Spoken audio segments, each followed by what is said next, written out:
You're only gonna get richer, nigga. So. Right. That's not true. I could be canceled like Doja Cat. Here's my thing. Wow. I don't know if I'm in these alt-right channels showing feet for racists. Yo. So sad. I really, really liked her. Like her music. Did you really think she wasn't weird though, Meg? Is it surprising? No, but that's what I liked about her because I was like, oh, she's a little off. Like she's Bro, cool, you saw the lace fronts.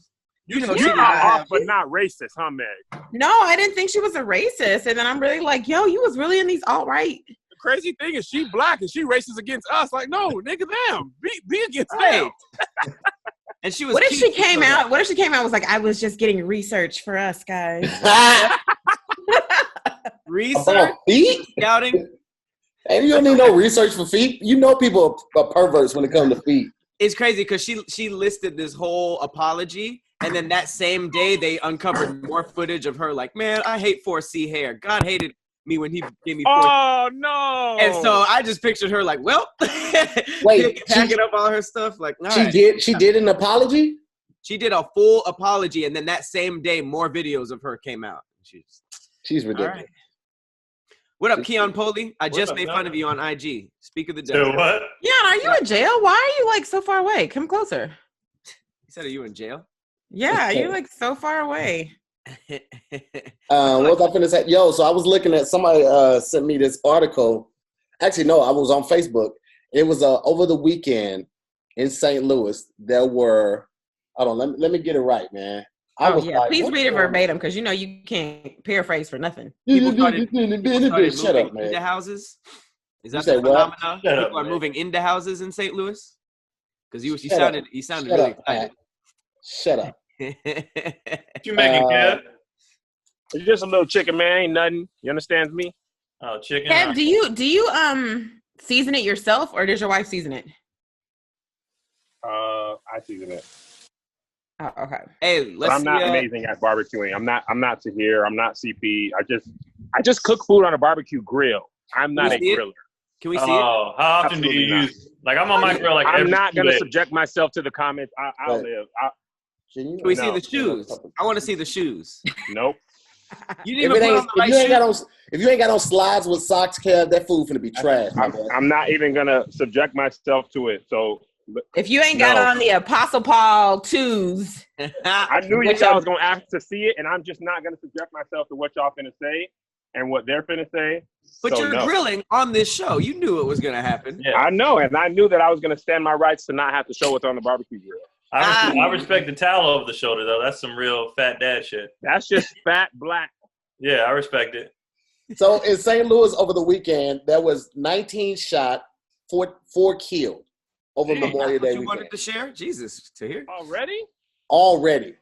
You know, they say Memorial Day is like the beginning of the summer. It's like, man, like, why are y'all doing this and it's a pandemic going on? Like, what do y'all got to prove?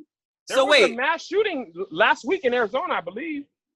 It's ridiculous. In Chicago, the same weekend, Chicago, it was 27 wounded and 9 killed. did these people have COVID?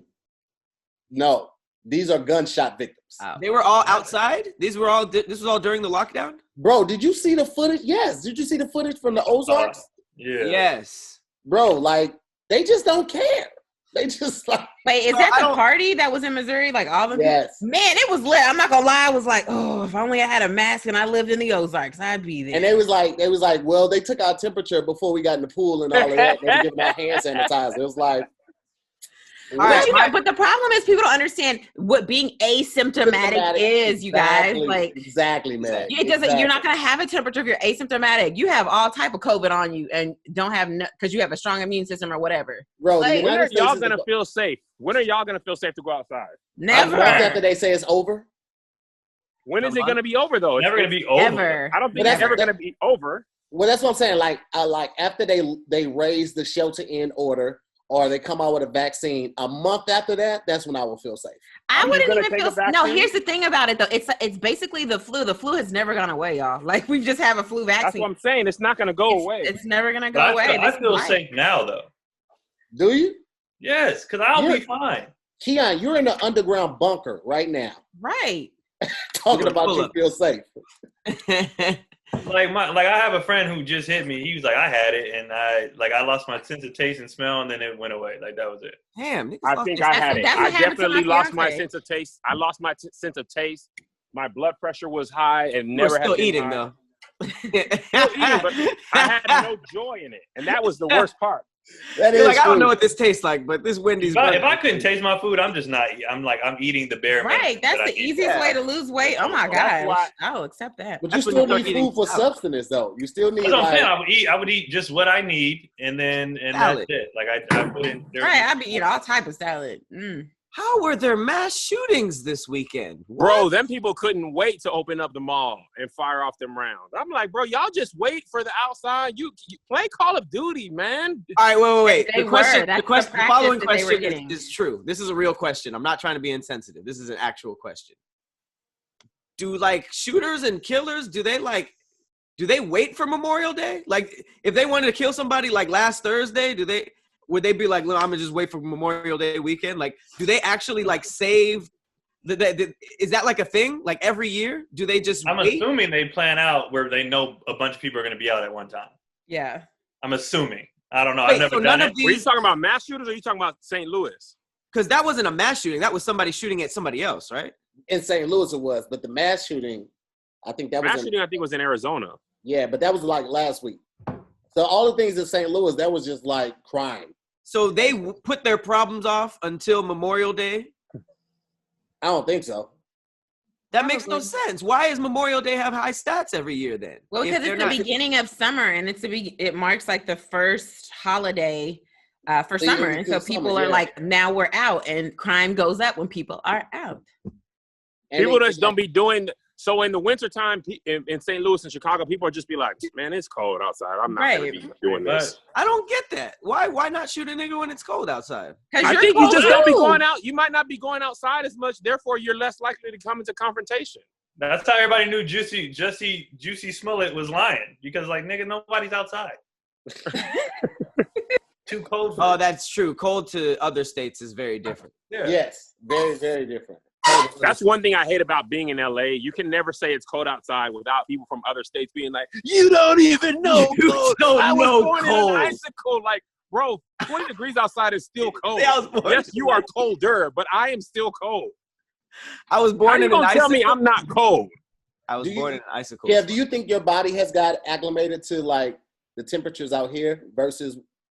I hear that happens really fast. It does. Yeah, when I grew up in El Paso, and it was like regularly 110 degrees. And then I moved around. And when I went back and it was 110 degrees, I was like, how did we ever live here? This is ridiculous. Wait, is it dry heat over there or is dry heat? Well, which I would take over like Atlanta or Florida humidity. I would take 120 degrees. Florida is the worst, bro. Florida is the hot swamp air. I just feel like you can't breathe as well in humidity. No. You know what's crazy though? Kev, remember we were in DC and we had got out the plane and it was like super humid in DC. Like the East Coast gets super humid too. Like DC, New York. We went to New York because they're on the water in the summer and we walked around, bro. It was so humid. Once your lower back starts sweating, just throw the whole day away. Throw that day away. Throw that outfit away. Throw your body away. Go buy a new one on eBay. Lower back and the back of your knee, or when your elbow sweats here. Yeah. Right. Oh my God! I will cut my arms off to not deal with that. Here's twin pistols start sweating. Get all glistening. I got an itchy trigger finger. It turned into water guns. Twin pistols start. You do get acclimated fast though. Like when I would leave college and come back to California, I was always hot. Like, cause I got so used to snow. Where were you in college? I was in Montana. And it snows all the time? What made you choose Montana? What? I didn't choose it. They chose me. They was like, "You want to come play for free?" I was like, "Absolutely." Wait. There are actual people in Montana. Black people. Yeah. Montana's a beautiful state. Okay, there's a lot of athletes from the Pacific Northwest in California that get recruited to Montana and Wyoming. It's a beautiful. Visually, Montana's beautiful visually. It's trash to be out there and you're a city person, but visually, very nice. Which is crazy. Keon was out there taking down all them white girls like Jesus Shuttles were. At the time, they was there. Wow, Keon posted that video. Montana would be a big sports state. They don't have any sports team, right? That's what I was just thinking. I haven't thought of Montana in like years. I know college, but like college what y'all prepping for? That's all they have. Ain't nobody. What I just picture Montana just being like flat, and then some hills, and then people just like having outhouses. And it is really flat. To have electricity. It's so flat. So Montana is like you'll have a big city and then nothing, and then a big city and then nothing. Hella nature. So you'll be driving on the freeway, and you'll just see like Rams having a little beef. You know what I mean? Rams? Just random Rams having a beef on the side of the road. On the sidewalk. On the side? No, not on the sidewalk. So this is not in the city. In the city, you'll see maybe like a moose or deer. Like you said that like that was gonna make more sense. Well, more than a ram. Rams. You just said moose. I mean, they're huge. That's another thing. When you're out there, you don't realize how big animals are. Moose are huge. They're so big. Like people be like, "Oh, you watch animals on Animal Planet." You'd be like, "Oh, animals." But like when you see them real animals are humongous. Oh yeah, I saw this video on the internet the other day. This moose. Oh, so go ahead, Pat. I'm sorry. There was a viral video of like two moose fighting in literally a driveway of a residential house. You guys seen that? No. Yeah. God damn, Kev. Did you just throw the bones? You throw the bone? Like a warrior? You don't care about your house, do you? We got to talk about them animals. Kev was like, me. Wait, did you throw it off of your property? Threw it into the woods. You have woods? Look, this is a golf course. Look at the white people. Look how it looked down on them. You just threw chicken wings on a white golf course? That's some. Listen, I'm going to tell you right now. Preparations. There's no better feeling than being a black man with no shirt on looking down at the whites. Like, ha, whites. They're probably looking at you like, ugh. They're obviously richer than me because they are playing the golf. I'm just watching them play golf. You're still looking down, though. But I am looking down on them. But golf is an expensive hobby, bro. They don't play. Yeah. Especially where you are, man. I know that club membership has to be probably like $1,500 a month. He wouldn't know. They ain't gonna let him in there. he can go online. They gonna walk down. They be like, whoa, buddy. When the realtor standing tradition here. Keon, you're absolutely right because the realtor was telling me about it. He was like, "Yeah, you could join the country club," and I was like, "I'm sure I could." I'll be at 24-hour fitness with the rest of the blacks. I know where I was. Can they do that? Can they just be like, you just weren't? I mean, they won't ever say it off of that. Yeah, they'll do it indirectly. They'll more than likely say, "We're just full. We're not accepting any new applicants." I have yet to see any black people play golf on this golf course. Do any black people live in your neighborhood? There's some blacks, yeah. Like some blacks, like two families, like you and another. I think family? just one family. I think I saw the mom and her son at different times. Have y'all spoke already? Oh yeah, we did hey, we out here, man. We are out here, bro. All right. They didn't come by and be like, "We just want to introduce ourselves. We saw you moving in." No.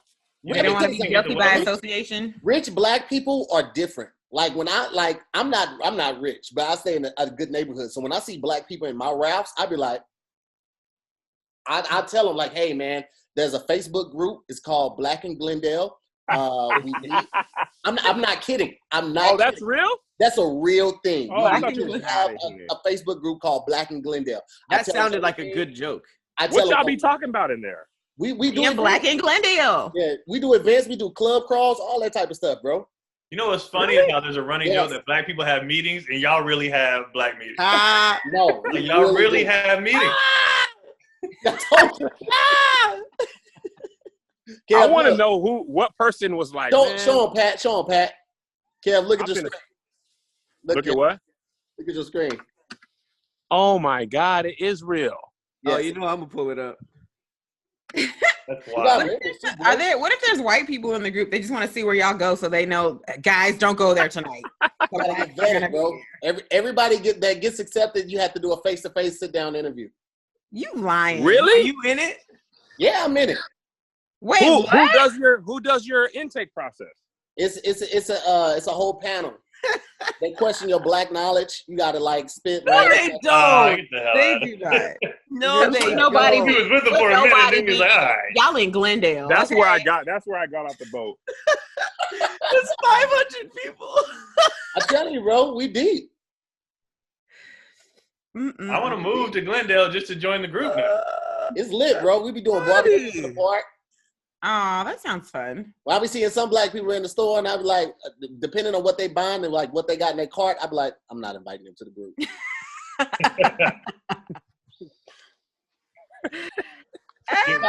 They got all Kroger products. I be like, they're gonna bring down the value of the group. They're supportive of interracial marriages. If you have like a white or non-black girlfriend or husband or something like that, they're allowed too. Absolutely. That's the only way they're gonna discriminate and be like, no, you and your whitey husband. No, I mean they put that in the About Us. So yeah, it's more so just a social group because we're such a disproportion to the other races out here, mainly Armenians. So it's more just like a support social group. So you can like when it comes to like finding like, you know how it is, like you try to find a doctor or a mechanic or a barber in a new area, like it's difficult. It's frustrating. So it took me a full 2.5 years to find a barber in LA.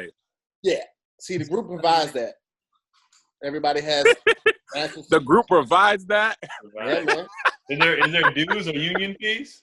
I mean, if you want to donate to the group, you know what I mean, you can do Black that. in Glendale is great. Wow, that's hilarious. All right, well, let's get this thing cracking, man. We're gonna jump right into our first topic. Wow. Right after this. Hey, what's up, guys? I want to let you know that this episode of SquADcast is sponsored in part by Raycon. Now, listen, y'all know how I feel about music. I'm a music fanatic. I mean fanatic. I'm always trying to put people on new music. I make playlists every month. I love it. Music is my voice. I really feel like I can do most of my talking through a song, and I'm really, really, really sincere about that. For those that don't know, Raycon was founded in part by Ray J. You know how serious he is about music. He's been in the music business his entire life.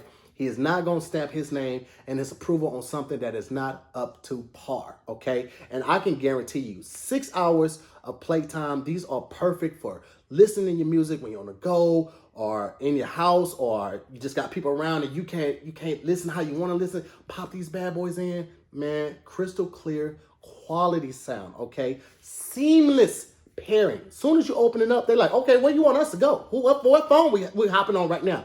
Quick, you don't have to do a whole lot of toggling and try to, no, man, listen, it doesn't get any better than this. I absolutely loved it. I actually have 2 pairs. I'm not even gonna front, because my old lady tried them. She was like, I like these, and she took my pair, so I had to get another pair. That's how real it is. These earbuds are amazing, and they are half the price than the high-end market earbuds out there, but they have all of the quality. I'm talking about perfection, guys, and I want you to experience it. But no, just take my word for it. Take the word of other celebrities like Snoop Dogg or Cardi B or J.R. Smith. These are all people who vouch for the quality, the crispness, the perfection of this product. And now I want you to check it out for yourself. I want you to go to buyraycon.com/squad. That's buyraycon.com/squad. SQUADD. And I'm going to hook you up 15% off. That's right, 15% of them things off. Okay, this is the latest and greatest technology, E25, the newest model, seamless pairing.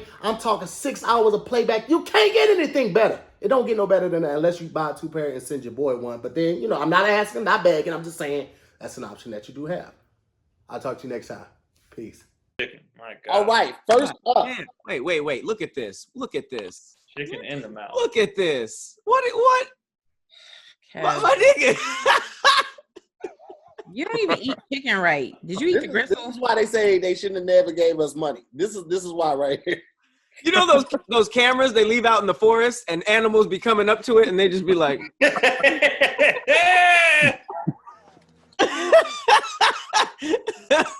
Hey, stall me out, man. All right, here we go. First up, we have that is funny. chunky peanut butter versus creamy peanut butter. You said peanut butter? Peanut butter? Looks like butter. starting off, I don't think Tahir knows how to say the word chunky or peanut butter. You know what? Last week he did really well, but first segment, he's off to a rough start. Back to you, Tom. Not like he has peanut butter in his mouth right now. Chunky peanut I knew butter. that was coming. Or regular peanut butter.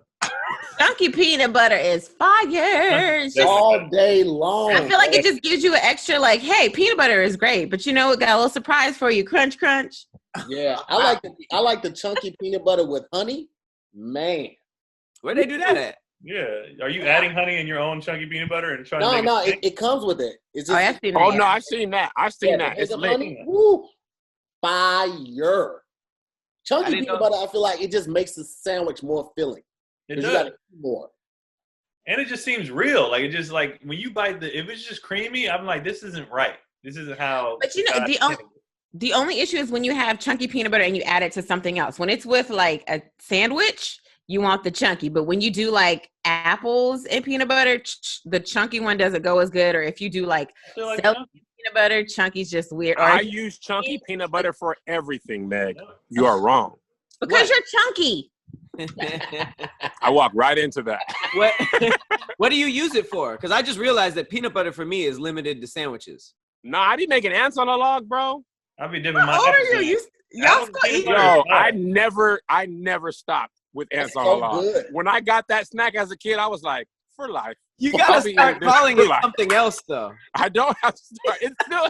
What should I call it? Like celery with peanut butter and raisins. That's how long you can say Ants on the log just sounds better though. Ants on the log is, and when I put them down, I'd be like, dude. I know. It's kind of a psychotic name for something that you eat, like pigs in a blanket. It's kind of psycho. But I don't like either. The thing is, when you say ants on a log, people automatically know what you're talking about. Nobody's but it's gross. Why would you eat ants on a log? Why would you eat a pig in a blanket? You wouldn't get a cold pig and devour him because he had a blanket on. That's why I'm saying both of those are psycho. Those are really weird names for things that you eat. But it's just pig in a blanket is not that great of a food either. I've never been sold on pigs in a blanket. It depends on the blanket. If it's a croissant blanket. The blanket sometimes, if it's delicious, you'd be like, yo, this is real. Especially if the bottom part is cooked to where it's got a little crisp. Woo! Hey, what's the delicious blanket, Keon? Blanket? Montana changed Keon, because all blankets aren't equal. Some blankets, you can tell they took more time on them. I feel like pigs in a blanket was started in Montana. It might have been. That sounds like a Montana food. I don't be coming across the blanket. So isn't a hot dog really just a pig in a blanket? It's the same thing. It's just not wrapped all the way around. That's not a blanket. That's a quilt. So the hot dog, that's a comforter. It's different. You gotta have a duvet, if you will. Yeah. Pat, what's going on with you in this blanket that you got on, my boy? You look like Mary Magdalene over here. Nah, it's not a blanket. It's actually called a tapestry. That's a star. Fuck up, man. I upgraded from regular bandanas. It's like a full thing. I was walking around downtown LA like a wizard. Like a homeless person. That's more like it, man. A tapestry. Tapestry, yeah. They thought you were homeless. It was like, oh, your tent on Skid Row is this way. No, I had Nike slides on. Have you ever seen a homeless nigga with Nike slides? Yeah. Like, of all the things that Pat don't be knowing, he knows that's a tapestry. He don't be knowing the regular thing. So that color is white. Why do you and Tony think I don't know anything? Keon. It's because he knows so much about some stuff, and then he'll be like, wheat bread? What is that? Yeah. You guys give me no credit. It's true. You know what it is? You know what it is? I just don't lie on camera. Everybody on camera is just like, yeah, for sure. I've heard of that. I like learning about things. I Google and I ask questions. Why not? Some of us actually know what it is, Pat. I feel what you're saying, though. People do be doing that. It's nothing wrong with that. What we're saying is that the knowledge that you're ignorant to is like 6th grade knowledge. And we just be like, how did you make it through 30 years on Earth and then get this? I pay attention to very, very specific things. The tapestry. I have a very custom women in video games. Anything about Zelda or Link knowledge? Oh, Pat got it down pat. He got it down pat. You know what's funny, Pat? So I didn't know this. Link is a woman? No, Link is the main guy. Zelda's okay, so what that video you had where the Zelda character had a big butt, was that a dude? No, that was Zelda. Zelda's the girl. Zelda is the girl. Zelda is the girl. Mm-hmm. Yeah. Link is the guy. So Zelda was sitting on that thing. Zelda got cakes, low key. Yeah. All day. That's like Metroid. Like the game Metroid. Samus is a chick. What? Samus. It looks like Tahir was trying to say Samus, which is a tough word. He said Simmons, which I forgot think her is the name of name. his It wasn't that I man. messed it up. I just forgot her name. I was like, what is the name? I'm trying to think. That's Before. called a mess up to hear. You were trying to say Samus, and you said Simmons. No, I couldn't think Simmons of, is I old. couldn't think of the name. Should have been a game years ago. I always own up to my mess ups. I Anyway. literally couldn't think of a name, though. Tahir usually Simmons, I doesn't was argue the thinking point, Samus. but he's feeling a little froggy today. Back to you, Tom. I really hope that there's a time in the future where y'all are old as hell and Tahir got old, gray, red hair, and you're still doing that. Like, oh, it seems like Tahir tried to say IV. That'd be awesome.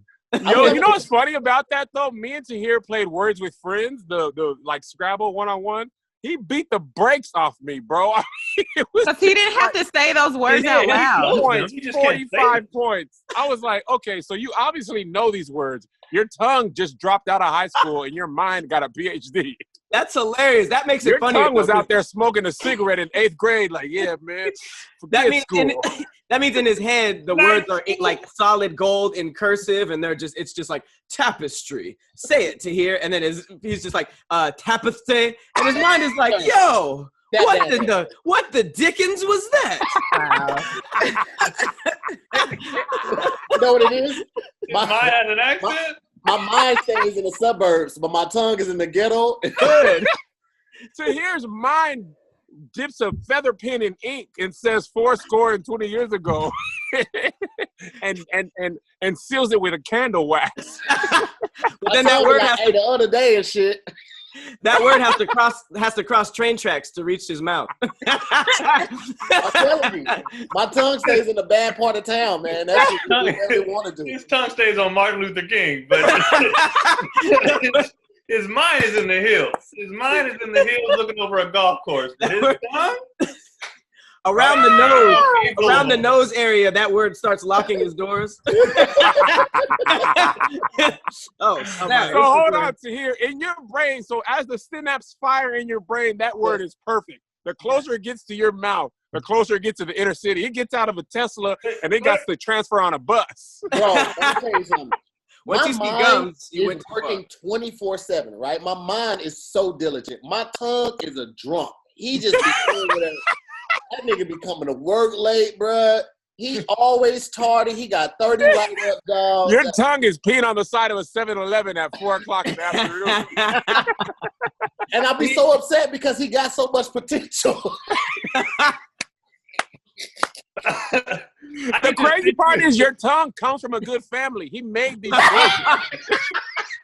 He didn't have to do that. His family really gave it everything they had. You know what I blame? You know what I blame? I blame those gums that moved into the neighborhood. Because ever since all them gums came in, they started banging on people, doing B&Es, robberies, shooting. Yeah.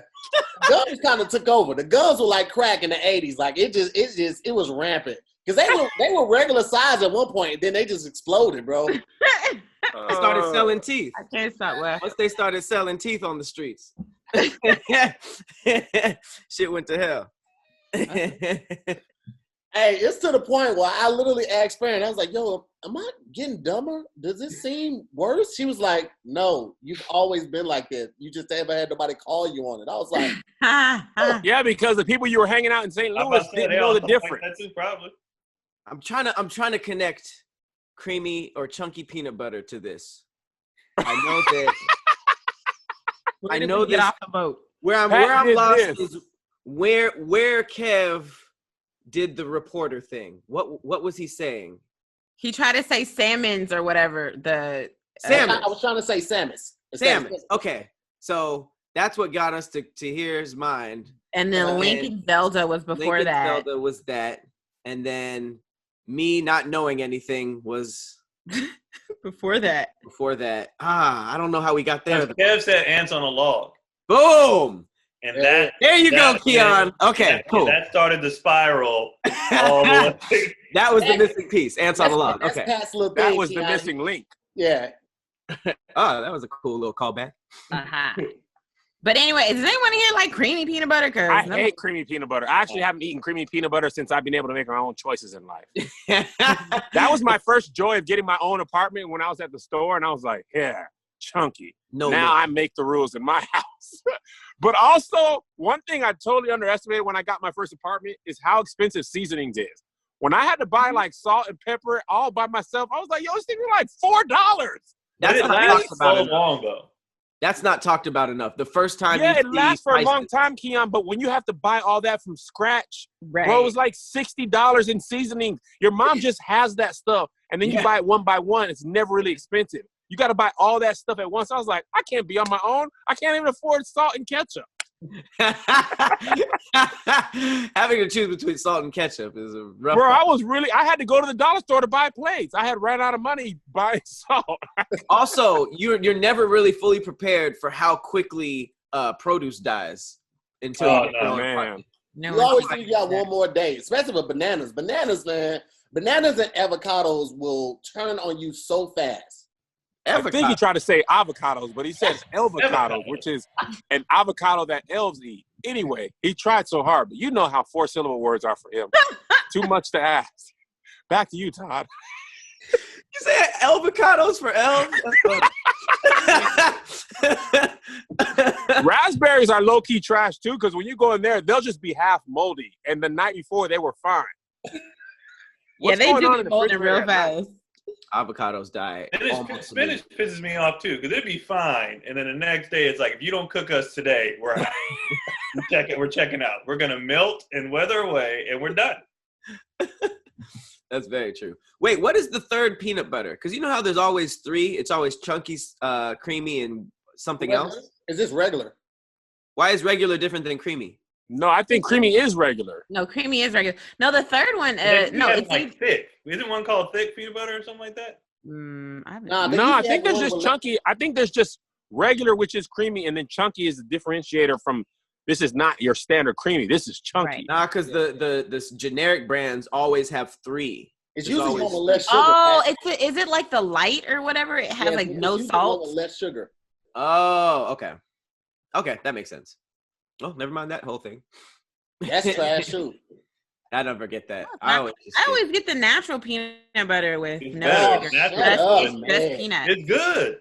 It's not good. The natural, you get that chunky, and you once you mix it. Now it's annoying to mix it all together. That's super annoying.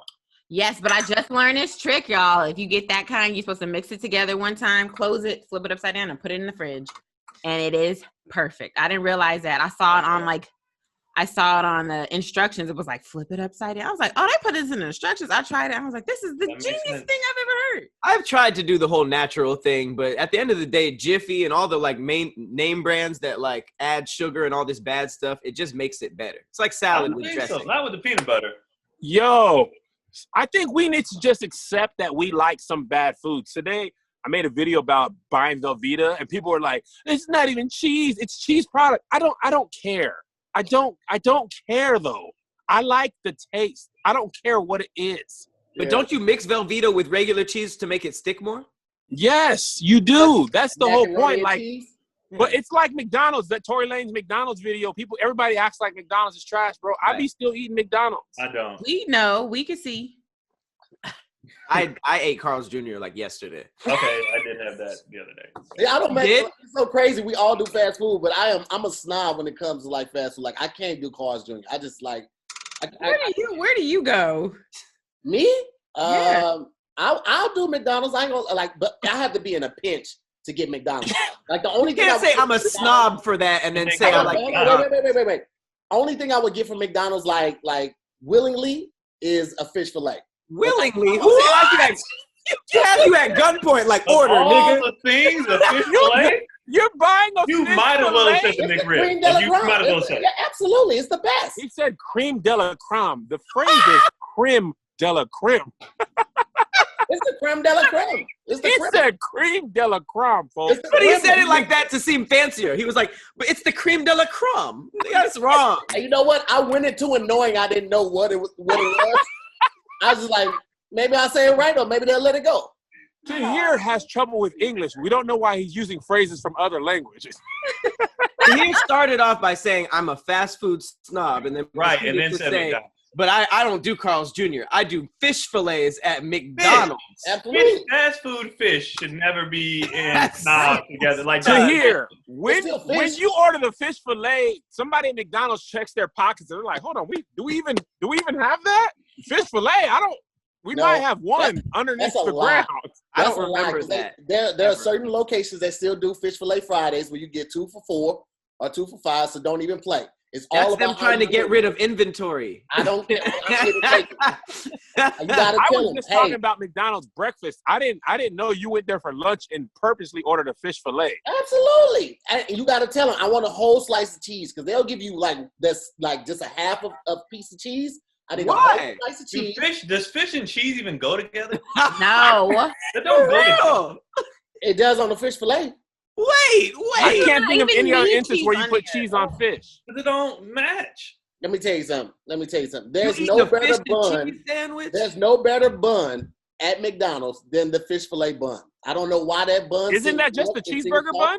It is, but it's just a cheeseburger bun. It seems softer than all the other buns on all the other. You think McDonald's is paying extra money to have custom buns for the fish fillet, which is such a hot seller? He also thinks it's the creme de la creme of McDonald's. The cream de la creme. It's the cream de la creme. Why would they not? Anybody who says, "Yo, go ahead and put some fast food fish on a piece of bread and throw some cheese on it." With cheese. See, the thing about this here, and mayonnaise. You made a cardinal mistake with the fish fillet. You can't order from a place that has one thing. That's literally the only seafood option at McDonald's, which means they're not expecting you to order it. Yeah. That's and not also, you ever think about this? Chicken is one of their highest selling things. Chicken nuggets. They sell them like crazy. And that's not even like real chicken. So you think you eating real fish? Hey, man, I don't question where it come from, bro. That's nigga. I just appreciate how delicious it is. That's dead McDonald's. Tilapia. Ugh. It's cod. But here's the thing, though. It's cod. Here's the thing. I don't like when people get snobby when it comes to like how Kev started off. If we gonna eat the BS, then let me just eat it. Like that's not. Of course, it's not real fish. I don't care right now.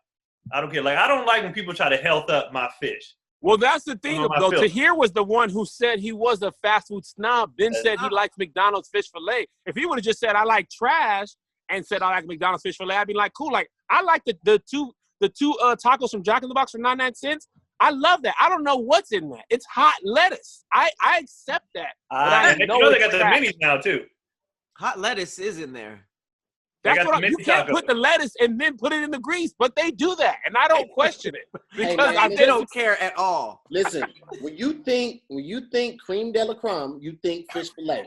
It's the best thing that they offering next to like a large Dr. Pepper. Okay, it is fantastic, and I'm not here for debate. The only debate right now is if creamy or a chunky. What are y'all going with? Chunky. Pat? Chunky. It's like the pulp of peanut butter.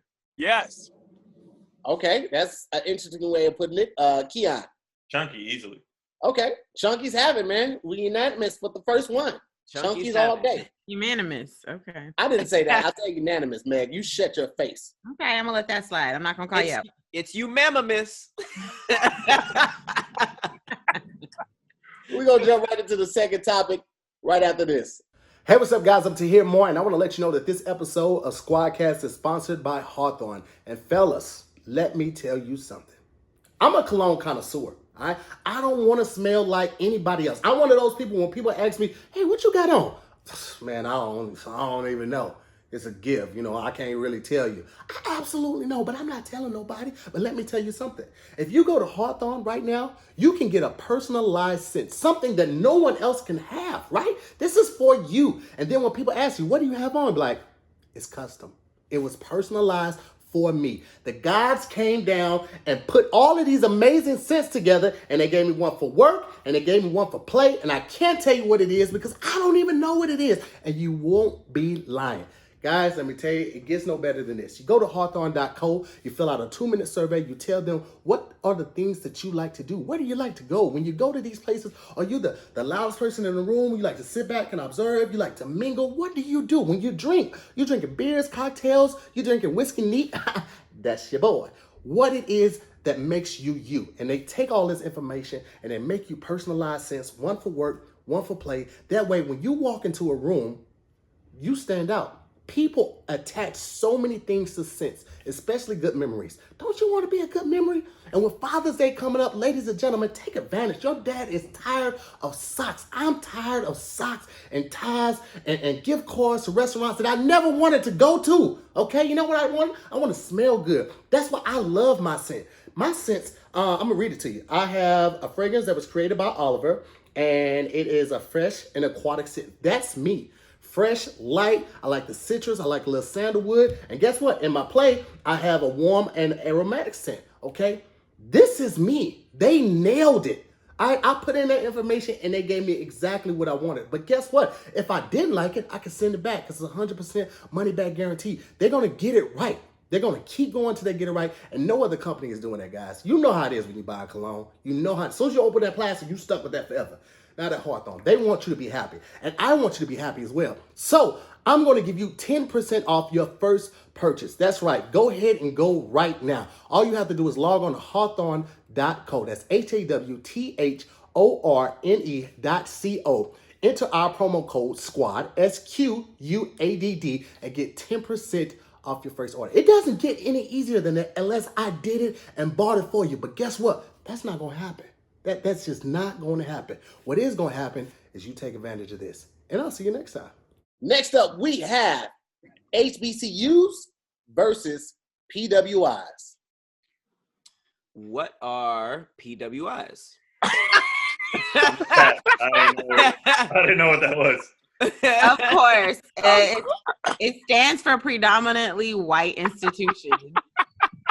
You know what? Actually, it doesn't. Wait. Beg.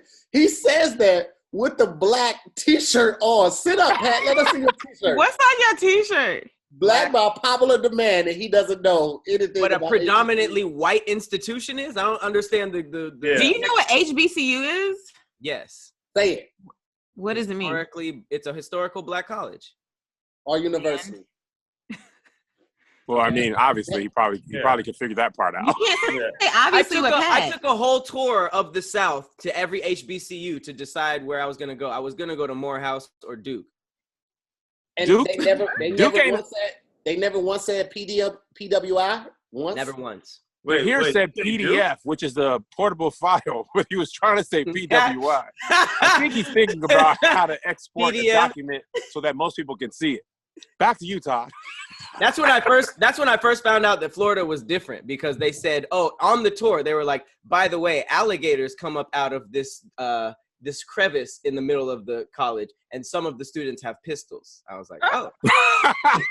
And that's when Pat decided to go to CSUN. So PWI is only usually used when people are talking about HBCUs, because I went to a PWI, but I didn't hear the term until someone was like, man, you know, HBCUs versus PWI. And I was like, no, PWI, what do you mean? And they were like, this, man, don't you see? It's predominantly white. But UW was like, oh, man, the black people at a PWI we got to show you how black we are. Yes. Because we didn't go to HBCU, so we going to be blacker than blacker. Man, one time there was the college Republicans at my college. They had a affirmative action bake sale, right? So for white people, the cookies were $1. For black people, they were like 75 cents. Asians, 85 cents. And then for Native Americans, 15 cents. What was the goal? What was the point? The goal was to show how affirmative action was not fair, because the same people, you know, have to pay less or whatever. All they succeeded in doing was having a whole bunch of Samoans flip their tables over and start a fight.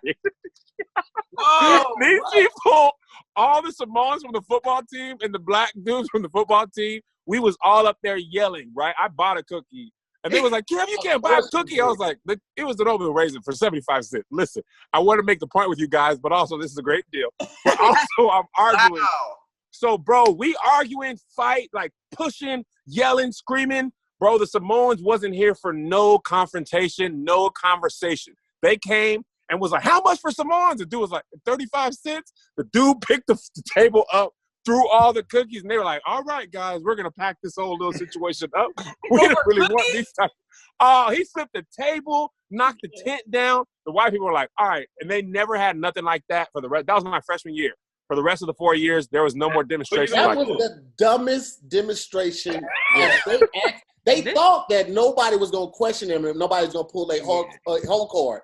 But those Samoans came in like, shut up. I don't know what he was trying to say. Shut your stupid mouth. I don't even know what type of word he was trying to say that time. He said whole card, home card. I don't know. I was trying to say whole card, but I said like whole card. Like HOL. Anyway. But the black people were so black because, you know, at that thing and then the step show stuff, it was like all the black is black. Man, you went to I went to the University of Kentucky. You have to be you have to pick a side, first of all. You cannot be either like black, prison, white, or other. You choose which category you're gonna be in, and whatever category you in there to the fullest, okay? I did not know that my first day. I come from like a military background where there's a ton of mixed people. Everybody just hangs with everybody. We're all, you know, the colors of the world. And then I go to a PWI and it was like, who you with? They looked at Meg like, close enough, get in here.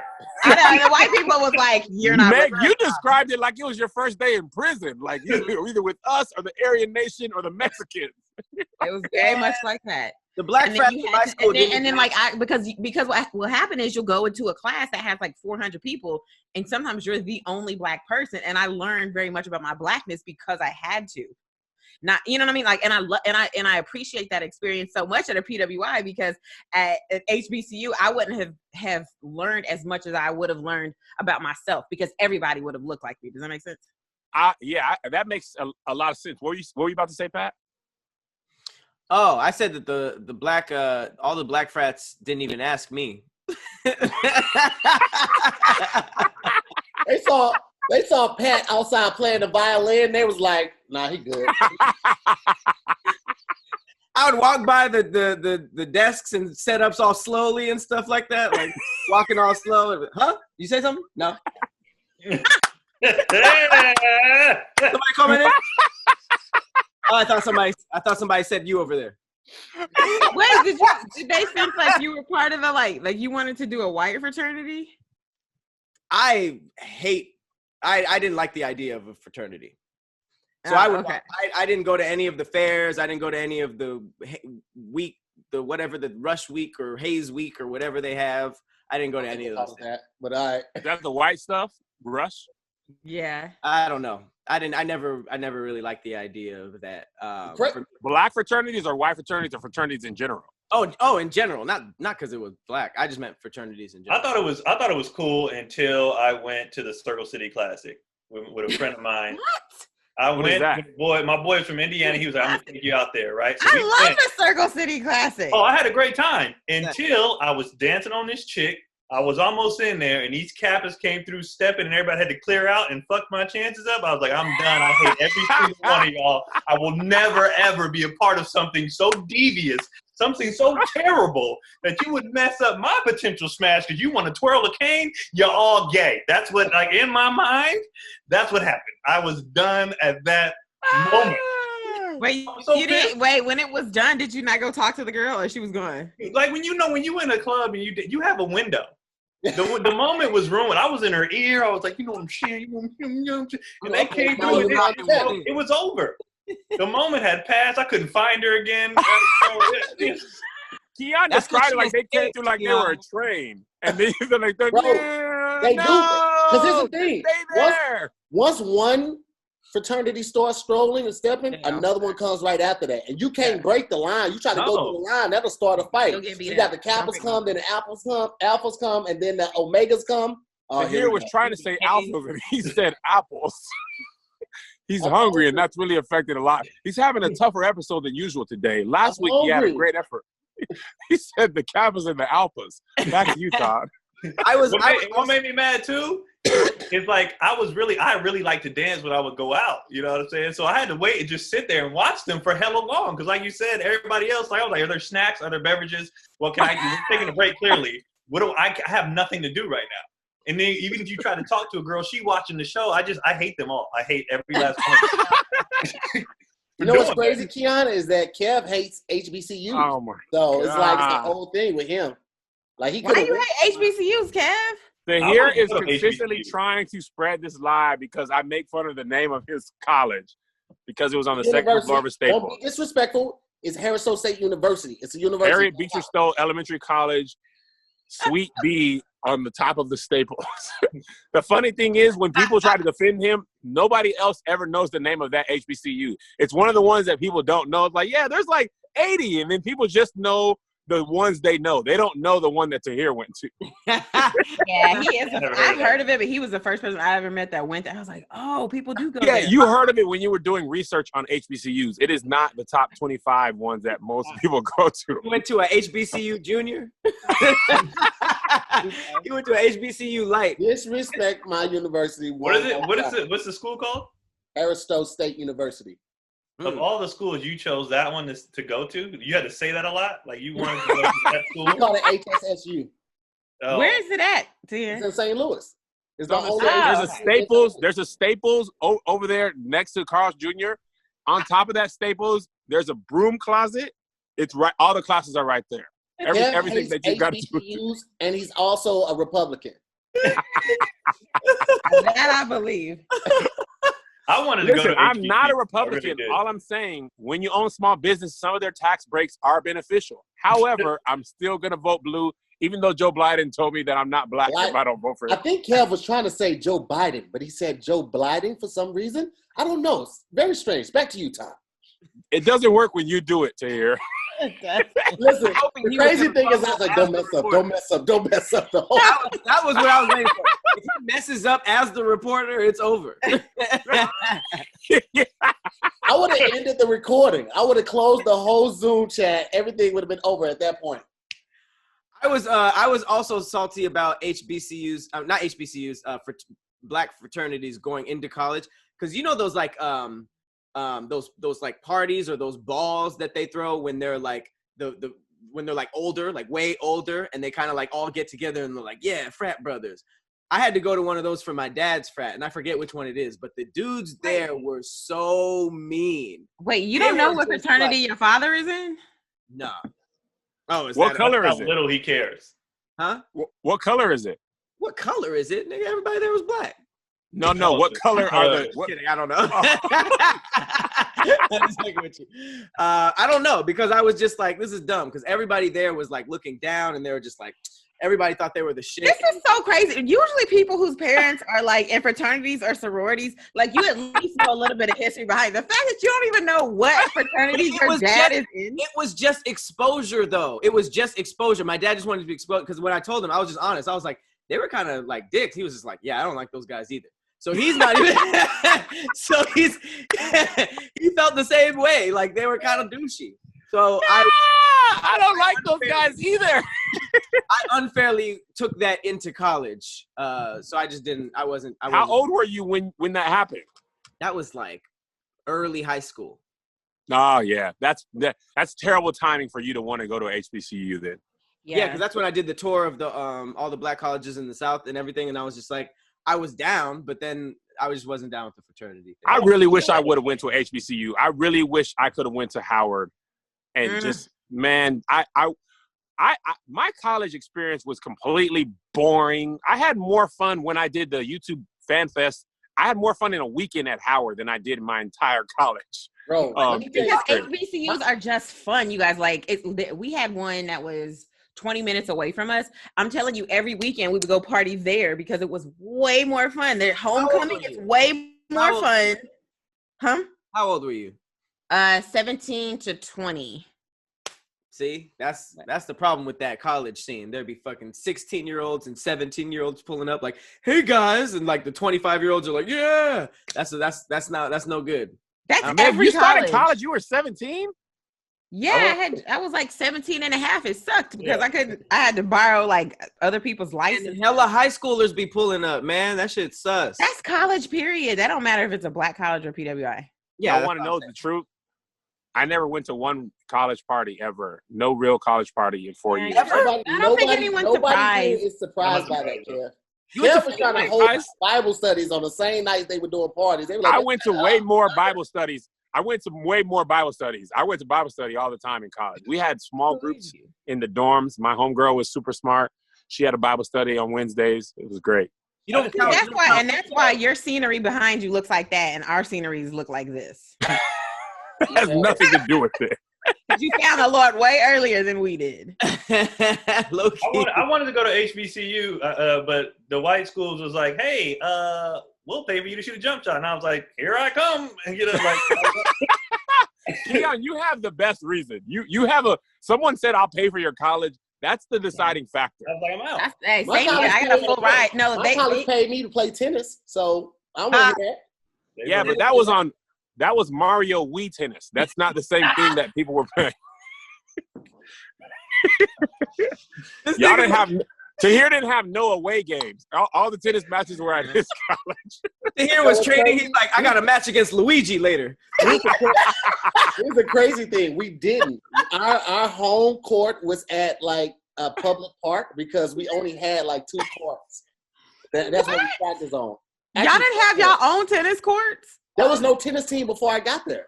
Like a couple other kids started the tennis. That's what comes with HBCU juniors. You gotta your home games. Let me tell you something. Crying family. Let me tell you something about my HBCU. They didn't have no tennis team. Hold on to here. I just want to clarify one thing. You said there was no tennis team before you, so they saw you and was like, "We got to start a team." No, me and some other students went and we championed and partitioned for it. Oh, so you guys just played tennis in college? I think Tahir was trying to say petition for it, but he said partition. I cleaned it up at the end. Damn it! You were in a club, Tahir. That was intramural.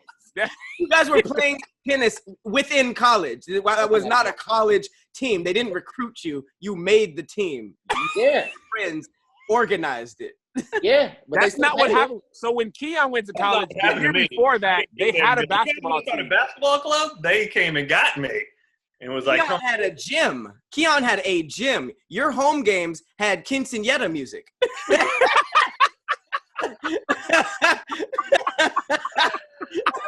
Gosh, that's so funny. So am I right in assuming that everyone except for Meg hates HBCUs? That's what I'm getting from. Why does Meg didn't go to HBCU? Yeah, but hold on. I love HBCUs. I love HBCUs. Matter of fact, there's people who think I went to Spelman because I hung out there a lot. Okay, you didn't love them enough, Meg. You could have chose to go to one, but you went to University. I went to a PWI the same exact reason that Keon did, because they were like, "Hey, smart girl, we want to pay you not only to give you a full ride to college, but also we'll put money in your pocket every semester." And that's what they pay Black people to go to school where I went to. I had everybody in my high school went to the same college, and Melissa went there, and that was the whole decision-making process. There really was no research. I was like, "Melissa, where are you applying?" She was like, UW. And I was like, cool. I applied there. She got in. I got in. That's about as much thought as I put into college. If she would have went to Spelman, I would have went to Morehouse. If she would have went to Howard, I would have went to Howard. If she would have said, "I'm not going to college," I would have went to college. I was just going wherever she was going. And that's real rap wrong. You wouldn't have gone to college if she did? No. What are you finna do? I'm finna do what you finna do. Wow. You want to go to the Army? I'll go to the Army. You think we'll get stationed at the same place? Oh. Probably not. But I'll try. Gosh, I'm so glad you turned out better than that, because most dudes. The best thing, Max, she was making good decisions for both of us. She was like, "Yeah, college." I was like, "Yeah, college." She was like, "Boeing." I was like, "Yes, Boeing." Oh my gosh, y'all did work there together. We worked I followed her to UW. After UW, we got out of college. I was working at a daycare. She went and got a job at a bank. I was like, cool. I went and got a job at a bank. Then she got a job at Boeing. After I got fired from the bank. She went and got a job at Boeing, and then I went and got a job at Boeing. The first time I led my household is when we moved to LA, and we were almost 30. Kev's resume says, "See Melissa." No, I don't even hide it. She was making great choices, and following her, I made great choices as well. I'm just glad you ended up with her, because if you were saying all this, somebody that you weren't with, I was just following this girl around. But I do want to say, go ahead, Meg. I'm sorry. No, finish. I was just gonna say, when all those movies were like, "Yeah, we're gonna go to college, we're gonna break up," and I was like, "Not me. We're gonna stay together." And the white girls, they came, and I was like, "Get away from me, you white scallywag! I've got a Black woman." Because black dudes, so many white girls at UW had like been repressed and not allowed to do anything, and the first thing on their list of things to do is college was a black man, and I was like, oh, that's not UW specific. That is college. I was about to say, you know who didn't say no? Keon. Because a nigga from the Bay flying to Montana for basketball, and then all these corn-fed farmers' daughters are like, wow, did you see the new nigga?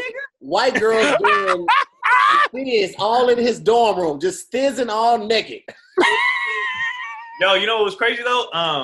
Air Force Base, Malmstrom's Air Force Base, which is the third largest U.S. base, was up there. So us and the military guys were all the black people. So we actually did mess with black girls too, because we would go on base. Oh, okay, good. Oh, Keon, you had the best of both worlds. You had college white girls and military blacks. Yeah, so I was just surrounded by whores. Like that's all. You were a whore. You weren't surrounded. You were part of the community. It was you, Keon. But it was just like that's what it was. So the military dudes didn't like us because they was like, "Yo, we're supposed to be the only black dudes at this party. What are you doing?" You guys doing fun right now. Is that where that part of your video came from? There was already a black dude there, and you were like, "Hey, man, this is me. There's only one of us." So the military, like when we got on campus and the first night we went out, like when we walked into the club, the military dudes was like, we didn't know this is our territory. and like Pat said, the white girls were like, ooh, fresh ones. Like, and so they were just like, fresh ones? And then but I hear it's literally like celebrity, like not even like low key, just literally like black, like literally black. Every flesh. baby in Montana, I'm not joking, every baby is light skinned with curly hair. Between the military guys and the college guys, every baby is light skinned with curly hair. How do like white men feel out there? Is it just like every day is another? What are they gonna do? I'm like, can you shoot a jumper, Todd? No, you can't. So nigga, you lost. Like that's what happened. It's just what it is. And even the ones who were like, were raised like, oh, I don't do that. They did. Are there Hispanic man? Going to a HBCU was so amazing for me to see people that look like me teach me, and because they're generally smaller, like our teachers, I felt like we had a better connection with them. They like wanted more for you, especially when they saw you putting forth the effort. They would pull you to the side, let you know what you can tighten up on. Like I just love it, man. It literally built the foundation for the rest of my life going to HBCU. And like I felt invested in my school. It wasn't like I went here for 4 years, this is where I went. It was like, yo, this is my home, bro. Like I saw it transform from a college to a university. When I started at Harrison, it was a community college. I saw 2 dorms become erected there. I saw the Hold on. You went to a HBCC? Yeah, HBCCU. y'all hate black people. You know what though? To hear you are right, because that homecoming thing, like when you go to HBCU, you can go back to homecoming to here. You can go back forever. Yeah. Still to this day, homecoming is a thing. UW emails me. I be like, bro, shut up. We don't even talk, bro. I hosted the step show at my college last year and was still like, I won't be back to homecoming. There's no connection at all. When you're black at a white university, you have the connection to your friend group. Like I still talk to my homies from college, but I don't send UW a dime. I just pay my student loans. If I would have went to North Carolina A&T, I would still be going back from homecoming for homecoming now. So you're absolutely right about that, Tier. That's one of the other things that I hate. It's just so much more fun. There's so much more culture. But the one thing that I dislike about HBCUs, and this seems, from all of my friends that have gone to them, this seems to be pretty much universal, is like how the administration is run. It is like stereotypical of what you think of like, wait, how come nobody told me my financial aid didn't come through? How come y'all ain't got my classes registered, but I registered? How come I'm not on the list here, but I'm supposed to be? Like, it's always some kind of issue with, like... Was that your experience to hear? Yes and no. I feel like it's all about who you know. Like, I got in early good with administration. So, like, why do you need to look up in That's what I'm saying, though. If you're not in good, if you don't... Dude said I got in good with I took snacks and food and drinks, and I was like, hey, I need my money early. And like, cause they would hold the checks. And I don't know, like some people were like, they would collect the interest off the checks and stuff like that. Hold the checks. Your financial aid checks, they would hold those checks, man. Every other college in the area was like, yeah, we got our financial aid kickback like 2 weeks ago, a month ago. We was like, really? We didn't even got an email saying approved. You think it's because the college needed it? I don't know, man. I was hearing that they were doing it like only thing I heard was that it was for the interest on it. But I was like, how? But I don't know, man. How much interest can you gain holding a check for 2 weeks? Bro, I don't know. Well, if you hold in thousands of people's checks for 2 weeks. Oh no, that's a good point. That's millions of dollars. Yeah, I got mine, so I wasn't really.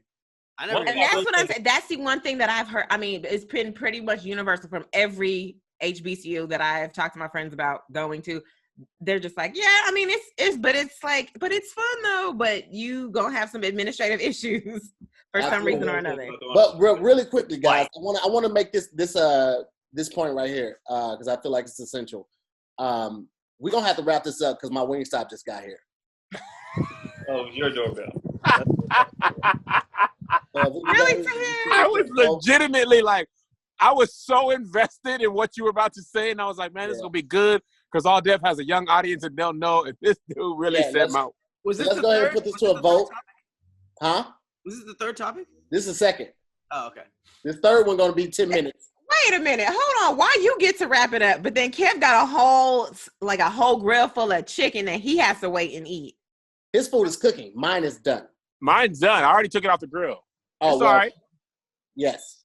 Barbecue eats up well. Wingstop doesn't, especially the fries. Fair. Very, very true. Anyway, I do want to say HBCUs were created because of the disparity between Black people not being able to get a good education, post-secondary education. So I do want to say that's why they were created, and it is very important that we keep them alive because they do such a good service for people who look like this. If I get filthy rich, I will rather donate to an HBCU than to donate to UW. Bro, they don't need the PWIs don't need any money, bro. Like, bro, you know Harvard's endowment is like $3 billion. Bro, that's what I'm saying. Like, all that is more than all the HBCUs together. Combined, like UCLA's endowment is more than all the HBCUs together, and they struggle getting like government assistance. Like the government don't help them like they help the PWI. That's another reason I felt like super like invested in it because like if we don't look out for us, we don't take care of our education, we don't ensure our education, nobody else will. Like if we don't continue to enroll and encourage our kids to go to these, shut up, Pat. Pat, you don't even know what fraternity your dad's in. I want if my kids go to college, I'm going to say, hey man, I'll pay for the whole thing. You go to HBCU. You want to go to PWI? You're on your own. Wow. Good. I want them to go to. I want them to go. What are you gonna do? Huh? What they're like? Well, I'm not going anywhere. I don't want to go to either one of them. They don't have to go. I prefer they not go to college. College is a scam. You can work for me. You can work at Best Buy. But if you're gonna go to college, I want you to go to HBCU. Yeah, because that experience is just so much more fun. It's an amazing experience. It is. But anyway, I'm going HBCU. HBCU for me. Me too. HBCU. I wanted to go HBCU. I wish. Pat? I did not go, but I am also going to say HBCU. Hey, we out here, man. Okay, 2 unanimous votes, and we're going to move on to this last and final topic right after this. What's up, guys? It's your boy Tahir Moore, and I want to let you know that this episode of SquADcast is sponsored by Magic Spoon. And I also want to let you know that nothing brings me more joy, I mean absolute joy, than going in my kitchen, opening up the cabinet, and seeing an array of delicious cereal. Because there's never a bad time to eat cereal. You wake up in the morning, cereal. You wake up in the middle of the night, you want a little snack, but you don't want something too heavy, cereal. You just finished your meal, you don't want something like too heavy for a dessert, but just a little something. Cereal. You're watching your favorite movie. Cereal. Your favorite show. Cereal. There's never a bad time to eat cereal. But as we get older, we realize I shouldn't have all that sugar. Okay, I gotta watch my teeth. I gotta watch my weight. I can't buy all new clothes anymore. It's just too expensive. All right, this is the weight I need to be at or smaller. I'm not going any bigger. And Guys, I'm so excited to tell you about Magic Spoon because they have changed the game. They have created a cereal that you can eat anytime completely guilt-free. Why? Why, you ask? How is it guilt-free? I'm going to tell you. I'm glad you asked. 0 sugars. That's right. Zero sugars. You also get 12 grams of protein and only 3 net grams of carb in each serving. That's it. Do you understand what I'm saying to you? You know how fiery that is? Bro, this is keto-friendly, gluten-free, grain-free, soy-free, low-carb, and GMO-free. You got 4 different flavors in the variety pack. 4.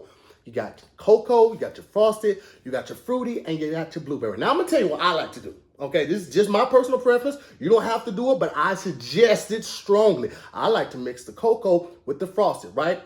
Bow, right there. It's delicious. Then I mix the fruity with the blueberry. Bow, boom. Stretch it out a little bit, and it's delicious. My tongue is just having a good time. Bow, right there. It's a cereal party, baby. More milk over here. We need more milk in this section because it's delicious. You can't go wrong with it. It is completely guilt-free, and I want you to try it out. So this is what you should do. Make sure you log on to magicspoon.com/squad. That's SQUADD. Now, go on there and make sure to use our promo code, also SQUAD, SQUADD, and you will get free shipping on your first order. Tell them I sent you. There's no way to tell them that, but just know. You know. Last and final topic. We have Bad Boy versus Death Row Records. Easy. It's easy for me too. Really? For me, because Bad Boy. Clink, clink, clink. I'm going to tell you why. I like the fun rap of Bad Boy. I liked Mace. I like Loon. I like G-Dep. I didn't mind Diddy. like Loon? Nobody liked talk Loon. about Loon enough. I know he didn't have the discography of your favorite rappers, but we had fun. Bad Boy also gave us the band. Dylon. Chopper. That was the best. The band, making the band was that was the goodest reality TV ever got from me. And you went to a white school. Also, That's why I don't he think liked that it. counts. That's why you like it. TV counts in this. You said what? Yeah, the record label, Bad Boy Records, created the band and Dream and Danity Kane. They I came would from. say their music counts in this argument, but not the show. But the show is created the music. I don't think so. I don't know. I feel. Are we talking about just the records? No, I mean, I think all of it in general. I mean, all of it. Yeah. Do y'all count in the show? Yeah. I'll give him the show. Okay, Because continue. murder was the case was also from Death Row, and some people are gonna argue that. So No. Kev, keep going. Sorry. I was just saying, I like Diddy. I like Bad Boy. I like Harlem World. I like Biggie. I like the colors. I like the music videos. I like everything about it. I was a fan of all things Bad Boy. The only people who aren't fans of Bad Boy are the artists on Bad Boy who don't get their publishing. But the fans, Diddy knew how to create a group. That's the reason why I don't like Bad Boy, is because every single person who has worked for Bad Boy, who has had a record out on Bad Boy, has filed Chapter 11 bankruptcy. Well, do you think Diddy can become a billionaire if he's sharing the money equally? Oh, jeez. What do you think this is? But that's what I mean. But you don't have to be that greedy. He's just ridiculously greedy. Well, did Death Row have the best practice? The reunion tour? Didn't he pay everybody back on money that they owed or something like that? No, because Mace came after him. He owes after them? that. You said what? What'd you say? I said when Mace came after him, it was after that tour. yeah. Not only that, man. Like, you remember when the Locks were trying to get out of that Bad Boy contract, and I mean, for years they were trying to get out of it. Like, I mean, Diddy was toying with them to hear. He was it looks like you're locked in. I'm rich. You want this contract? Psych, take it back together. Oh wow, the slow tear in front of you is crazy. But then he takes it back together, like, still binding contract. That's wild. Wait, can we do a side-by-side comparison of all the artists? Okay, so Sean Combs versus Suge Knight. Let's start there.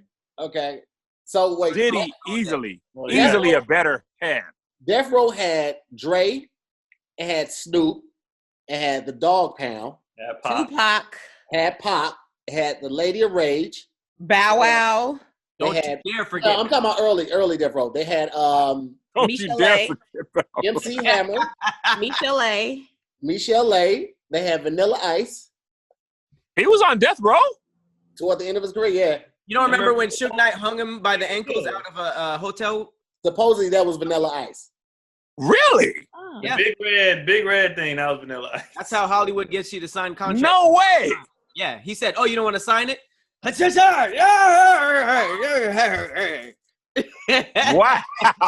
I never heard that story. Yeah. That nigga. So, I mean, that's a pretty decent roster. I mean, MC Hammer, multi-million selling. But that wasn't when That was MC Hammer was making the music we know him for, was it? That's true. No, by the time he did Death Row, I think that's when Pumps and the Bump started, right? After probably. your fourth mention, it kind of fell off, to be honest. You But named that's how Bad every Boy. record label is, though. Most of them are top heavy. Well, let's go with Bad Boy. Bad Boy, we had Biggie. We had Little Kim. Faith Evans, Mace. Faith Evans. 112. 112. Oh, Mace. Shine. Shine, yeah. See, Shine. it's a big drop off when you start to mention Shine. Yes, a huge drop off. yeah. Shine's first album was legit. It was. Danny Wait. Kane. Here's what we're not talking about. Bad Boy had a huge run of artists that each contributed like one big hit each. So we can't go into their like discography, but it's like G-Dep, Craig Mack. Remember that whole era? Craig Mack. You know what I'm saying? They were each submitting like one huge record. Yes. Like Black Rob. I Wasn't forgot Black about Black Rob Rob. on Bad Boy? Bad Boy was notorious for getting one good album out of people and then shelving them. Star Was Trek Black 2? Rob when he did was Woe on Bad Boy? Yeah. I think so. Yes. That was a great album. It was. Black Rob. well, it's hard. It's hard Wasn't Carl Thomas? Was Carl Thomas the song? Carl Thomas was on Bad Boy. I mean, yeah, he was on Bad Boy too. For Summer Rain? I don't know Yeah. if it was. Up until his third album, I want to say. New Second, Edition third was album. on there too. So Diddy would usually give people 2 albums and then they're done. Well, he would shelf them. He would probably get them on a 3-contract deal, but Yeah, for he sure. would shelf them. I don't think most people ever got 3 albums out of Diddy. 112 did. They got 3 and then they were out. But I they hate also went 112. bankrupt. So Damn. there's But that. also, here's the thing. In Diddy's defense, almost all musical artists got bad deals. It wasn't just Bad Boy. That's true. Even, No. Hold on. Even though they got bad deals, nobody had as many bankrupt artists. I promise you. Oh, no, that's definitely true. Like he gave them That's like definitely true, bad deals. He really gave them their. They were all getting bad deals, but some people rectified stuff, and Diddy was like, I will not. That's messed up. That's Like Tony Braxton got a bad deal. TLC got bad. Everybody got bad deals. Wu-Tang got bad deals. All right, so here's the acts list. We have Notorious Big, Craig Mack, What? Faith acts, all the acts that were on artists. You should just say artists. artists. Artists it's a lot more syllables than acts. Yeah. Notorious Big, Craig Mack, Faith Evans, Total. Forgot about Total. Total. 112, Mace, Mario Winans. Could have did without. Mario Winans. Wait, oh my Mario gosh, Winans had that one good Yeah. song, though. I need Never to liked know part Makes sense, 2. but Yes. The Locks, Black Rob. A lot of people I don't know. Let's just jump to Carl Thomas. G-Dep, Loon, The Band. Fuzz Bubble? No, we're not doing that. A-Ball and sorry. MJG. I forgot about A-Ball and MJG. They went to. No. That was way late, though. Yeah. What did you say? Fuzz Bubble? Fuzz Bubble is on No, there. I'm on it. Right. Fuzz Bubble? I've never even heard that Fuzz before. Bubble. Boys in the Hood. Oh, y'all remember B5? They were on there too. B5, brother to brother. matter of fact, just for you saying that, I'm going Death Row because I was so pissed that they ruined that Troop song. Fuck B5. Hey. Oh snap! We forgot about. We forgot about Red Cafe, Young Jock, Who was that? Dream. Y'all forget. Dream. Dream, Wait, Young Jock was he signed to Bad Boy for It's Going Down? Bad Boy South. Yeah, it was Bad Boy South. Oh yeah, it was Bad Boy South. You're right. That's Cassie. That's why the reunion tour works, because we only need you for 1 or 2 songs, and that's a great show. Yeah. To have a, that's freaking that's the 90s and the early 2000s right there. But like Total only, you know, they got like 4 or 5 songs that people can really rock to, but you might not want to go to a Total only concert. Right. Yeah, Buzz Bubble was a whole group on Bad Boy. I forgot about what's his name? Gorilla Zoe. He was on Bad Boy. What? Wasn't Snoop signed to Death Row too? Did you mention him? I did mention Snoop. I mentioned Snoop first. Snoop is huge. Snoop is huge, but here's what no one is talking about. Mace. Mace is the key element that makes Bad Boy the winner, because Mace is, to this day, still credited as one of the greatest rappers ever that like switched, like literally taught. Is he?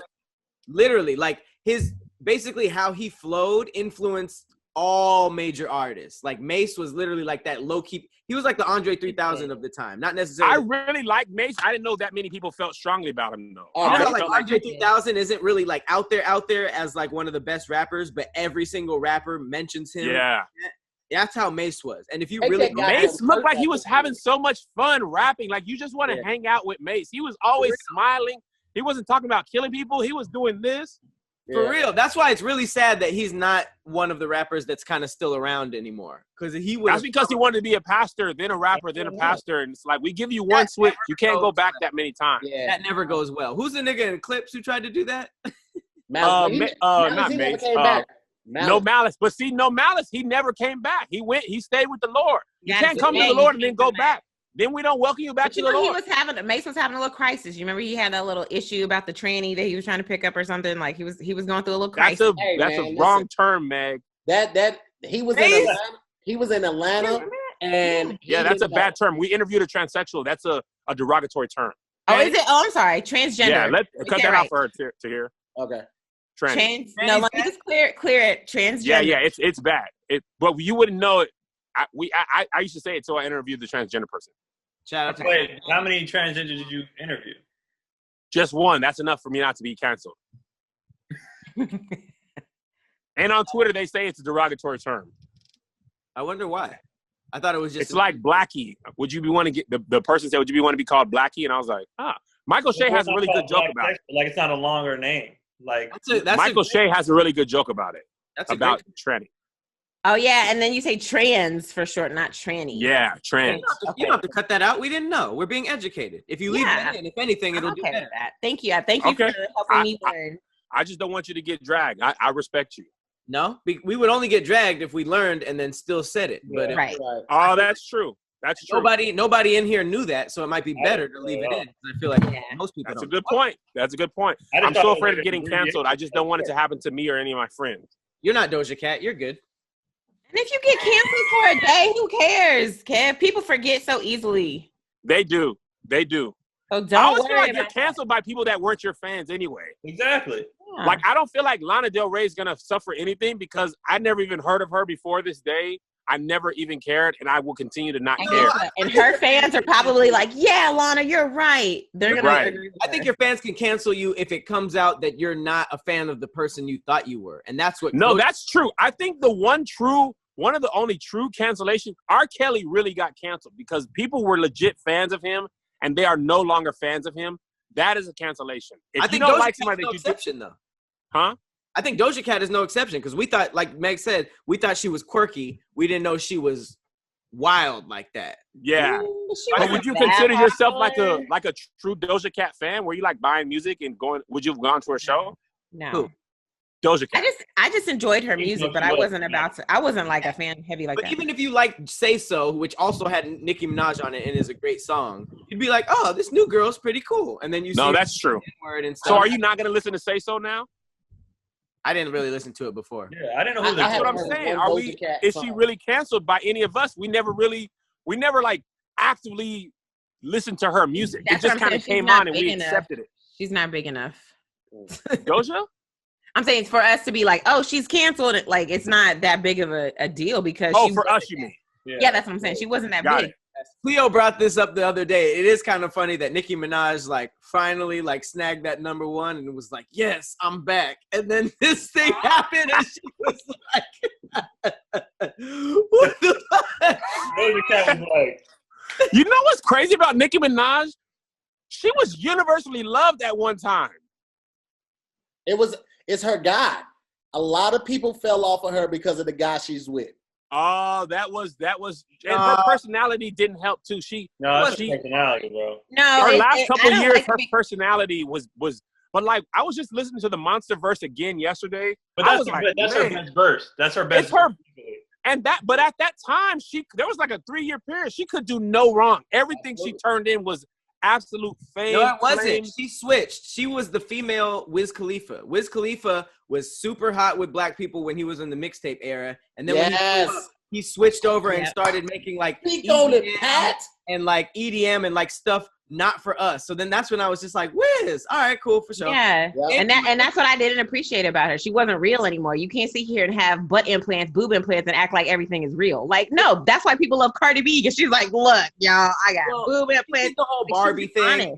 So wait, Pat, are you saying Nicki Minaj made music for black people first? Or he was doing the whole mixtape thing and stuff, and then she switched full EDM, started singing. It was really weird. So we were kind of like off her musically anyways. But then Nicki Minaj, for me, taught me like a huge lesson. Like, she became the biggest female artist, and she had the opportunity to bring in other female artists, right? She had the opportunity to like put the game on, put an end to this whole like, because every time there were female artists that jumped in the game, fans just put them against each other. There was never like a sense of community ever. Fans always put them against each other, even dating back to like Lil' Kim and stuff. So Nicki Minaj had a chance to be like, Cardi B, like, collab with me. Let's make this a thing. You know what I mean? And she was huge.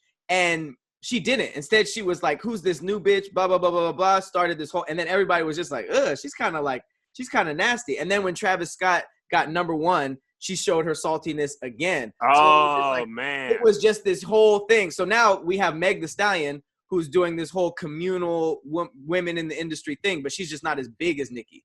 So like if Nicki had Meg Thee Stallion's mentality, she could have changed the game, and she didn't. And Meg got the Beyonce remix on the Savage. She got that Beyonce rapping. And if y'all remember, a Beyonce solo rap album. She's so good. Her and Rihanna are be spitting. Her rich talk is like, whoo, you make me feel bad about myself. Keep it going. That's what rappers. I was really surprised that Beyonce. I mean, she's an amazing artist, but her rapping ability, I was like, you can do this. She's married to Jay-Z. She better have picked up a few. That's the irony. That's the irony. But that's the thing, though. I think because she. Oh, go ahead. I'm sorry, Pat. Oh no. Well, Jay-Z was that one artist when I was in middle school and high school. He would say some shit, and you're just like, what is that? Like, you know what I mean? He would say like name brand names, rich people stuff. We didn't even know what it was. And then when we found out about it, the culture kind of shifted. Like, I literally saw everybody start wearing button-ups once Jay-Z said that was the and Death of the Auto-Tune. He almost single-handedly ended that with that one song. T-Pain was like, come on, man, this is my whole thing. And he wasn't even talking about T-Pain. He was talking about rappers using it. Isn't that weird, though? We could listen to all that auto-tune and be like, yeah, and then Jay-Z is so influential, he's like, that's whack. And we were like, yeah, that's whack. I'm wearing I never even liked it anyway, man. No more jerseys. I'm wearing button-ups now, Jay-Z. What else? That's so weird. But see, the fact that she married Jay-Z, that still surprises me because he's arguably one of the greatest rappers. If not your first, he's usually considered top 5. Yeah. So Beyonce rapping alongside him and not only holding her own, like some tracks on the chorus, I'm like, it's toss up here.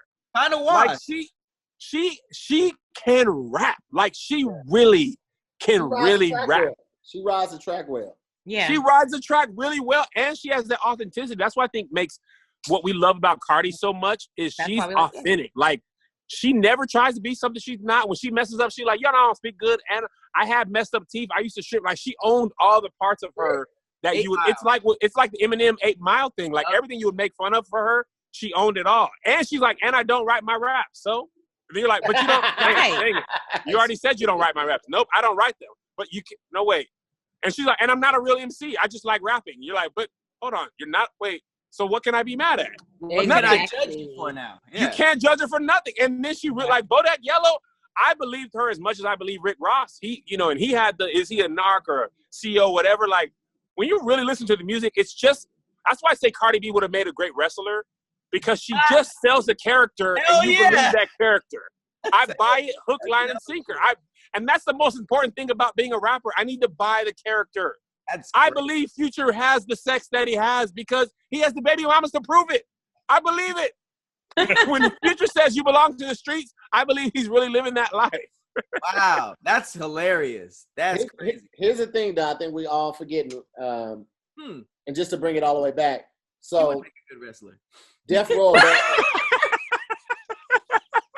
is still stuck If you on saw that. Cardi B at WrestleMania wrestling Ronda Rousey right now, you would watch WrestleMania and you ain't watched wrestling in years. Oh, you hear it? Oh, and then her music came out. Even the way she said that. coronavirus that one time, I said it like that for like 2 months. Coronavirus. Wow, that's She be making songs on accident the dude who made that song out of that was like it charted and he just was playing around. Does that prove that trolls only judge you to throw you off? Because it's funny that you called it the 8 Mile thing. It's been known as the 8 Mile thing. If you just own up to what people are about to judge you for, if you own up to it, they don't have anything to say. So does that mean that people only do that to throw you off because they want to see you like, no, fuck you, shut up, blah, blah, blah, blah, blah. Yeah, I think so. I think you're absolutely right. I think people, they want to rock you from your core, but it didn't work for that reason. But if she would have fought that, then we would have been like, oh no, we would have found out she has a ghost rider. Like what happened with Drake. Like he was rattled. Whether he wrote or not is not important. He was rattled by that accusation. Wow. And that's why he would have just winning right now. Yes, Tekashi is the same thing as Cardi B. The thing, like you call me a rat, I'll make a rat costume and I'll make a song about it. And I'm in witness protection. So it's like, well, what am I supposed to be mad at you before? And then he actually like made a valid point. Like they weren't loyal to me. They kidnapped me, slept with my baby mom, and tried to kill me. You want me to be loyal? Like, and most people who are saying he's a snitch, they ain't even in the street code thing. Where you ain't even from the streets. Well, once he made that point though, about what they did to him, a lot of people were like, well, I mean. Right. Because even in the mafia, like the real mafia, those dudes who are in the mob, they snitch. Yeah. People be snitching. What happened with Tekashi is when you snitch, your life is supposed to suck afterwards. And he signed a $2 million deal, came home, had another hit, and that's not what happened. 10 million. It was 10? 10. I thought it was 2. It was 10. It was $10 million? That's why everything you're saying is true. That's a life hack. Judgment is only it's all based on how you accept it. That's crazy. Yep. He didn't accept any of it, but he played off of all of it. Yep, I'm a rat.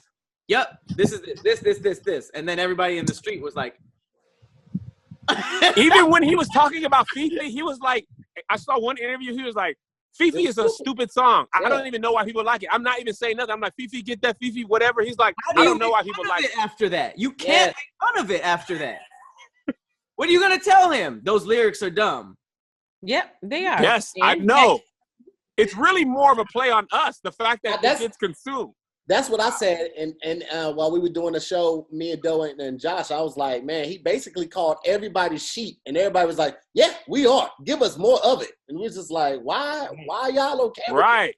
And that's why when people call me corny, I don't trip because I am corny. Like, I know that. My kids call me corny. That's why Laffy Taffy pays me to read their dad jokes. Because you need to be corny to do that. Big flex. No, but I'm saying, like, I wasn't trying to flax. I'm just flax. Looks like Kevin has the same problem as Tahir. But that's if you say there's power in owning it. Forget you guys. I'm not corny. No, I'm not corny, blah, blah, blah, blah, blah. They would love calling you corny. But if you're like, yeah. Then they're just like, well, that was my bullet. I am a corny dad. I'm a church kid. I can't dance. I'm built bad. I see my body naked before y'all can roast me. I'm disappointed too. I'm like, but Kev, that's why people love you. Yeah, because you're honest about all of these flaws. It's about taking like when you growing up, people used to pick at you just to make somebody mad. Like, look, he getting mad. If you don't get mad, or if you're just like, yeah, they got nothing to do. They just wanted to see if they can get a rise out of you, and then when they can't, they're just like people get so pissed that I won't argue. Like when I have trolls on my thing, I'll just be like, all right, and that's it. They got nothing. That's what I need to get to. I still be going back and forth, but you can't win because you go back. It's like, oh, you mad? You shouldn't be responding to comments like that's what social media is for. That's literally what you're supposed to do on social media. But you're supposed to be big and bad. Like you commented on my post, I'm just responding to you. Right. How does that make me mad? Tim Chaturangsu does that all the time. Who? People be like, you supposed to be rich and stuff. He's like, yeah, but I do this for a living, so obviously I'm paying attention to this. All right, so moving back, what we going Chunky with? peanut butter. Death Row or Bad Boy? Wait. Should we connect this? No. I don't even know if you can do this. We don't have the time. I have no idea. Mace. That's the answer. Mace. Bad Boy. Mace. This is a tough one. At the time in my life when the beef was going on, it was Death Row because I'm a West Coast kid. Absolutely. So it was Death Row. As far as a full body of work, probably Bad Boy. I'm a huge 112 fan. I liked how I liked dance. I can't do Slim's voice. I hate it. So weird. It's the one battle I'm not looking. I had fun in the Beanie Man Bounty Killer battle, and I didn't know what they were saying, but I do not want to tune into 112 specifically because of Slim's voice, and Peaches and Cream is the worst example of Slim's voice. Is that the next verses? Today. I saw it announced, but I don't know when it's supposed to happen. Today. It's happening today at 5. Today. 112 versus Jagged Edge? Yeah. No. Jagged Edge and 112. Well, it's only half of 112. It's only 2 of them anyway, which I was kind of disappointed in. Who is it, Slim and Q? Now, Q's not be. Mike and Slim. Mike. The other two can't do it. No, why did it have to be Slim? Anyone else? Wow. I'm not a fan He's either. probably watching this like, okay, Kev, I got I you. don't care if Slim starts watching this. I stand by. I hate Slim's voice. I always have. Ah!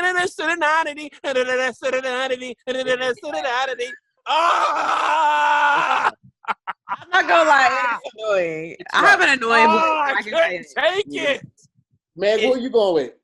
I don't know, man. I feel like I enjoy Bad Boy's music more, but Tupac. Who is Death Row's Mace, Meg? Tupac. Death Row didn't have no smiles. Wait. You said Tupac was Death Row's Mace? No, Tupac was Death Row's Biggie. Death Row's Biggie. Yeah.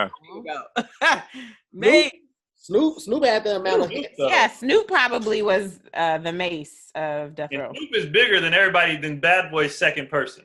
No, for sure. Death Row. You're gonna watch Snoop and Pop, right? And they had Dre too. And then you go Snoop is next. He blows out everybody else on Bad Boy. Yeah, I'm gonna just have to go with because I've always wanted to be a West Coast girl in my heart. I'm gonna go with Death Row only because of Tupac. Did you want to be a West Coast girl? Growing up, all I listened to was West Coast music. I was like, one day I'm gonna make it to LA. I don't know what I'm gonna do there. While you were studying for the SATs, you was like. I was listening to TQ. You remember TQ? That was my favorite artist. Oh my God! Every picture before 2000, everybody on the West Coast is like this in every picture. Yeah, every picture. Me too. I was like this in Kentucky. I was like, oh. Keon, you going Death Row too? Yeah, and then later I guess I can go Bad Boy, but you got you got to choose a side. What? No, I'll just go Death Row then. I am going to go Mace. Mace and Beth. Do it for Mace. Nope, do it for the West. You know what? I got to do Death Row just because of what's my name? I mean, Doggy Style. Doggy Style album still gets played for me today. You said Snoop is one of the most overrated artists ever. Now, not back then. Yeah, that album is timeless, bro. Tahir said that's Snoop's only good album. Arguably. Might not be wrong. Come on, guys. You're supposed to be with me on this. And here's the thing. And first of all, let's talk about this though. You take out the R&B element of Bad Boy. How good is Bad Boy? That's true. But you can't take. That's like saying take away the gangster element of West Coast customs. Hey, what? Death Row. It looks like Death Row has it on this one, guys. Thank you so much for watching. This has been another episode of SquADcast Versus. Thank you so much to everybody that continues to send your suggestions to my inbox on Instagram. We appreciate you guys, and we will see you next week. Peace. All right, y'all. Peace. All right, guys. Bye. I have more.